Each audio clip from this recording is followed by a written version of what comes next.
Alors, Jonas. Les faits. Grand 1, les faits. En 1, parole de l'Éternel. Verset 1, chapitre 1, verset 1 et 2, que je lis. La parole de l'Éternel fut adressée à Jonas, fils d'Amittai, en ces mots. Voilà. En ces mots. Ensuite, il dit, lève-toi, va à Ninive, la grande ville, et crie contre elle, car sa méchanceté est montée jusqu'à moi. En 2, nous avons la désobéissance de Jonas. Verset 3. Et Jonas se leva pour s'enfuir à Tarsis, loin de la face de l'Éternel. Il descendit à Jaffo et il trouva un navire qui allait à Tarsis. Il paya le prix du transport et s'embarqua pour aller avec les passagers à Tarsis, loin de la face de l'Éternel. En 3, nous avons les conséquences. Versets 4 à 11. Mais l'Éternel fit souffler sur la mer un vent impétueux et il s'éleva sur la mer une grande tempête. Le navire menaçait de faire naufrage. Les mariniers eurent peur, ils implorèrent chacun leur Dieu et ils jetèrent dans la mer les objets qui étaient sur le navire afin de le rendre plus léger. Jonas descendit au fond du navire, se coucha et s'endormit. Je m'arrête 2 minutes là. Ce sont des faits. Il y a une tempête, mais il se réfugie dans le sommeil. Le pilote s'approcha de lui et lui dit, « Pourquoi dors-tu? Lève-toi, invoque ton Dieu. Peut-être voudra-t-il penser à nous et nous ne périrons pas. » Et ils se dirent l'un à l'autre, « Venez et tirons au sort pour savoir qui vous attire ce malheur. » Ils tiraient au sort et le sort tomba sur Jonas. Alors ils lui dirent, « Dis-nous qui nous attire ce malheur. » Le sort est tombé sur Jonas. « Dis-nous qui nous attire ce malheur. Quelles sont tes affaires et d'où viens-tu? Quel est ton pays et de quel peuple es-tu? » Il leur répondit, « Je suis hébreu et je crains l'Éternel, le Dieu des cieux, qui a fait la mer et la terre. » Ces hommes eurent une grande frayeur et lui dirent, « Pourquoi as-tu fait cela? » Car ces hommes savaient qu'ils fuyaient loin de la face de l'Éternel parce qu'il le leur avait déclaré. Amen. La prière des mariniers. 1, 14, 16. Les mariniers. Alors, les mariniers, ils invoquèrent l'Éternel et dirent, « Ô Éternel, ne nous fais pas périr à cause de la vie de cet homme et ne nous charge pas du sang innocent. Car toi, Éternel, tu fais ce que tu veux. » Puis, ils prirent Jonas et le jetèrent dans la mer. Prière de Jonas. Alors, c'est numéro 4, 2 à 10, que je ne vais pas lire. La prière de Jonas, mais c'est quelque chose d'extraordinaire. En 5, nous avons sa délivrance. 2 à 11, que je vais prendre. Chapitre 2, verset 11. L'Éternel parla au poisson et le poisson vomit Jonas sur la terre. 6. Le renouvellement de la mission. Chapitre 3, versets 1 et 2. La parole de l'Éternel fut adressée à Jonas une seconde fois en ces mots. Lève-toi, va à Ninive, la grande ville, et alla à Ninive selon la parole de l'Éternel. Or, Ninive était une très grande ville de 3 jours de marche. Amen. Amen. Alors, son obéissance. Le verset 3, c'est son obéissance. Il va à Ninive, selon la parole de l'Éternel. Les conséquences de l'obéissance, ce sont les versets 5 à, toujours le chapitre 3, versets 5 à 10. Les gens de Ninive crurent à Dieu et publièrent un jeûne, se revêtirent de sac, depuis les plus grands jusqu'aux plus petits, et vous allez lire la suite. Amen. La repentance des Ninivites, le verset 7. Et il fit faire, alors le roi, fit faire dans Ninive cette publication par ordre du roi et de ses grands, que les hommes et les bêtes, Les bœufs et les brebis ne goûtent de rien, ne pèsent point, ne boivent point d'eau. Amen. La miséricorde de l'Éternel, verset 10.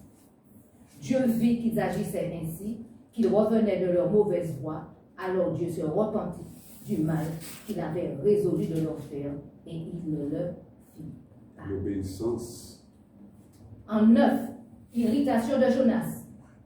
Chapitre 4, versets 1 à 3. Cela déplut fort à Jonas, il fut irrité. Il implora l'Éternel et il dit, « Ah, Éternel, n'est-ce pas ce que je disais quand j'étais encore dans mon pays? C'est ce que je voulais prévenir en fuyant à Tarsis. Car je savais que tu es un Dieu compatissant et miséricordieux, lent à la colère et riche en bonté, qui se repent du mal. Maintenant, Éternel, prends-moi de la vie qu'à la mort, mais préférable à la vie. » Et le 10e point, l'Éternel reprend Jonas, chapitre 4, versets 6 à 11. Alors, l'Éternel donne un exemple, fait quelque chose. 6, 10, et la leçon au verset 10. La leçon, l'Éternel dit, « Tu as pitié du ricin qui ne t'a coûté aucune peine et que tu n'as pas fait croître, qui est né dans une nuit et qui a péri dans une nuit. » Je voulais dire, ce sont les faits. D'abord, les faits. Maintenant, qui est Jonas? C'est un prophète. On l'a vu, chapitre 1, verset 1. Dans le livre de 2 Rois, 14, verset 25, il était sous le règne de Jéroboam II en Israël, dans le royaume du Nord. Qui est Jonas? C'est un missionnaire. Dieu l'envoie quelque part. Nous l'avons vu dans Jonas 1, verset 2. Prêcher la repentance à Ninive à cause de la méchanceté qui se trouvait dans cette ville. Qui est Jonas? Jonas est la figure de Christ. Christ qui en parle lui-même dans Matthieu 12, versets 39 et 40. S'il te plaît, ma soeur Marie-Claude. Il leur répondit, une génération méchante et adultère demande un miracle. Il ne lui sera donné d'autre miracle que celui du prophète Jonas. Car de même que Jonas fut 3 jours et 3 nuits dans le ventre d'un grand poisson, de même le Fils de l'homme sera 3 jours et 3 nuits dans le sein de la terre. Amen. Amen. Comme Jonas, Jésus dort dans les tempêtes. Il dort. Il faut qu'on lui dise, comment tu nous oublies, nous allons périr. On va prendre... Alors Jonas dort dans la tempête. On a vu Jonas 1, verset 5. B, je vais le reprendre. 5. Voilà. Jonas descendit au fond du navire, se coucha et s'endormit profondément. Jésus aussi, il dort. Matthieu 8, 23-24, s'il te plaît, Marie-Claude. Et voici, il s'éleva sur la mer une si grande tempête que la barque était couverte par les flots. Et lui, il dormait. Les disciples s'étaient approchés, le réveillèrent et dirent, Amen. Amen. Luc 8, 23. Luc 8, verset 23. Pendant qu'il naviguait, Jésus s'endormit. Un tourbillon fondit sur le lac, la barque se remplissait d'eau et ils étaient en péril. Amen. Amen. Jonas est un homme comme nous. Amen. Il fuit la mission qui lui est confiée. Bien souvent, je ne sais pas pour vous, mais pour moi, je dis, pas moi, Seigneur, pas moi. Pas moi, Seigneur, pas moi. Je ne suis pas capable, pour moi, pas moi. Et quelquefois, notre refus d'obéir à Dieu fait qu'il y a des tempêtes qui se lèvent. Amen. Il y a des tempêtes qui se lèvent Amen. dans notre vie autour de nous. Amen. Donc, notre culpabilité, parce que nous sommes coupables de désobéir au Seigneur, provoque des tempêtes. Là, dans le cas de Jonas, les mariniers sont en danger. Mais Jonas, il a déjà fui une première fois. Mais il fut une deuxième fois. Puisqu'il dit aux autres, aux mariniers, de le jeter dans la mer. Donc, tout va s'arranger. plus rien ne va vous arriver, la mer va se calmer envers vous, mais moi, je ne vais pas faire non plus le travail de l'Éternel.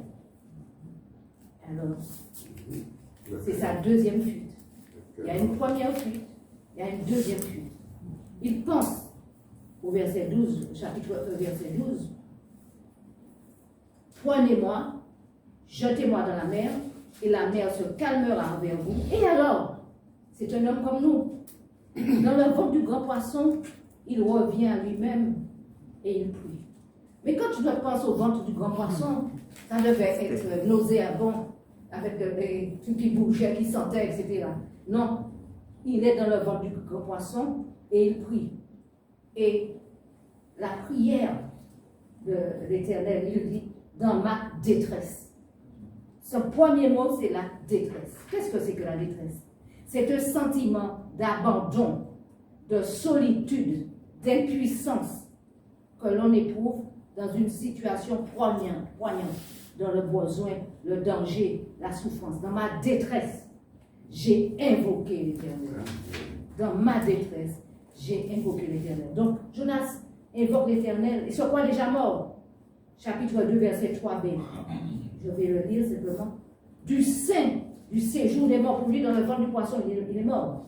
Du sein du séjour des morts, j'ai crié, et tu as entendu ma voix. Tout comme Jonas, dans la détresse, nous crions à l'Éternel. Nous lui demandons de l'aide en lui adressant quand même des actions de grâce. Verset 10. Pour moi, je t'offrirai des sacrifices avec un cri d'action de grâce. Donc, recherchons la miséricorde de Dieu comme nous sommes des pécheurs, car nous sommes des pécheurs sauvés par grâce. Éphésiens 2, verset 5, ma soeur. À cause de grand amour dont il nous a aimés, nous qui étions morts par nos offenses, nous a rendus à la vie avec Christ. C'est par grâce que vous êtes sauvés. Amen. Amen. Donc, attachons-nous à notre Dieu. La conséquence de ce qui se passe par Josaph, avec Jonas. 2, verset 11. L'Éternel parla au poisson et le poisson vomit Jonas sur la terre. Il doit faire le travail. Avertir Ninive qu'elle a toute la vie doit se repentir. Nous aussi, nous devons faire le travail que Dieu nous confie. Ne pas regarder à notre faiblesse. Dieu nous aidera. Il pourvoira. Il est le Dieu qui pourvoit quand on crie à lui. Amen. Autre point concernant Jonas et nous concernant aussi, son irritation. Chapitre 4, verset 1. Cela déplut à Jonas et il fut irrité. Quelquefois, nous ne comprenons pas les décisions de Dieu. Nous nous comportons justiciers à sa place. Or, Dieu est simplement un avocat pour le monde. Et nous trouvons qu'un tel aurait dû faire ci, un tel aurait pas dû faire ça, etc. etc. Nous nous comportons en justiciers. Faisons attention. Jonas ne voulait pas de la miséricorde de l'Éternel pour les Ninivites. Seul Israël avait droit, à son avis, à la miséricorde de Dieu. Et Dieu lui administre une terrible leçon. Chapitre 4, versets 6 à 10, que vous allez lire vous-même. Et Jonas a le toupet de dire à Dieu, la mort m'est préférable à la vie. À 2 reprises. Verset 3 et verset 8b. La mort m'est préférable à la vie. Est-ce que quelquefois nous ne sommes pas comme Jonas? Oui. En fait, l'Éternel Dieu apprend à son serviteur qu'il est amour et que ce qu'il désire le plus au monde, c'est de manifester cet amour en pardonnant à l'humanité toute entière. Amen. Jonas devait comprendre que Dieu tient avant tout à exercer sa miséricorde et ceci pour tous. Quelle leçon pour nous également. Et toi, que dis-tu? Peux-tu dire, me voici, Seigneur, envoie-moi, que Dieu vous bénisse. Amen. Amen.